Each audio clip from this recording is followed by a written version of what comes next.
We can talk about guarantees and we can talk about probabilities, and I can guarantee you there are no perfect parents on the face of the planet. But I do believe there are things that we can do as parents and grandparents and aunts and in-laws, and I'm trying to think if the in-laws one makes sense. I'll have to think that one over. I do think there's things that we can do to change the probabilities. I know very little about drugs. I really know very little about drugs, but I do know what little I've heard on the television. I do know that they're causing great destruction, misery, and sorrow. I'd like to say right here, right now, up front, this is going to sound very strange.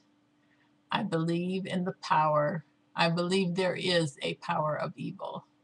I do believe that there are powers of good, very, very good, and powers of evil, very, very bad.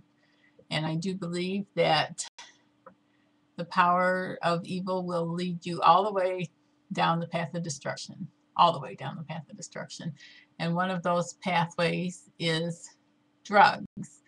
What little I've heard in little bits and pieces on the news over the years are that they're much more powerful and much more addictive. And they talked about a middle-class rural area in the Northwest on the news a while back, and the statistics of kids being involved in some really, really nasty drugs that basically addict you first time. So in my humble opinion, and I'll say right up front right here as a disclaimer as well, that what you're going to hear is my opinion. If you don't want to hear it, just turn me off. That's fine. But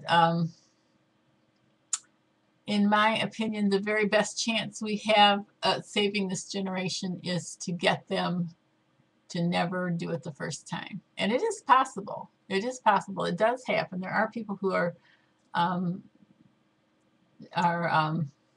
let's think how I'm going to say this here. There are situations, let's not say people, there are situations where young people grow up and they never have anything to do with drugs. I don't believe that all the programs that are in existence right now are successful by any stretch of the imagination, whether they be rehab programs or they be prevention programs. Programs even in the schools are not necessarily highly successful. So from the foundation point, what I'd really like to do right now is just do a little gloss over, and you can consider this a little face-to-face discussion between the two of us for whatever that's worth. I do, because of my religious convictions and my religious affiliations, let's say, I have seen a great number of young people grow up not involved in drugs, alcohol. Let's see, what was I going to say? Drugs and alcohol. We even go as far as members of the church that we don't even drink coffee. We don't drink coffee. We don't drink tea. We don't smoke. If we're going to be found qualifying, I don't know exactly how I want to say this.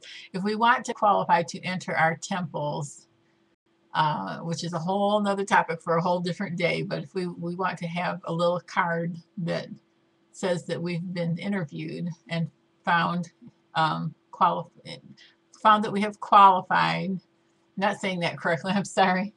We have a little card that we carry. We are card-carrying members that states that we've been interviewed twice and that we have met a certain criteria, a certain standard to be able to attend our temples. And one of the things that we have to attest to is that we keep the, quote, word of wisdom.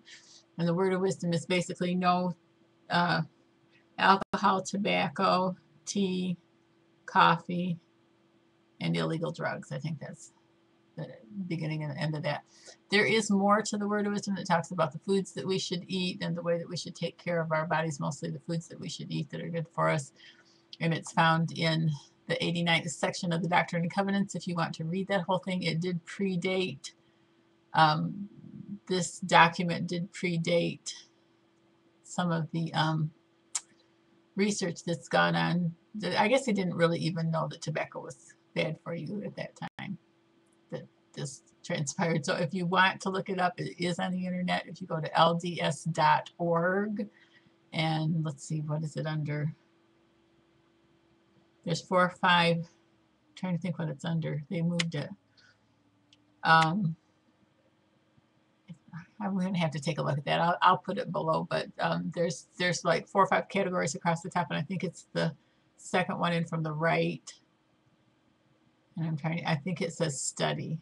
I think it says study, and then if you do the drop down thing, it'll say scriptures, and then if you do the drop down thing, it'll say doctrine and covenants.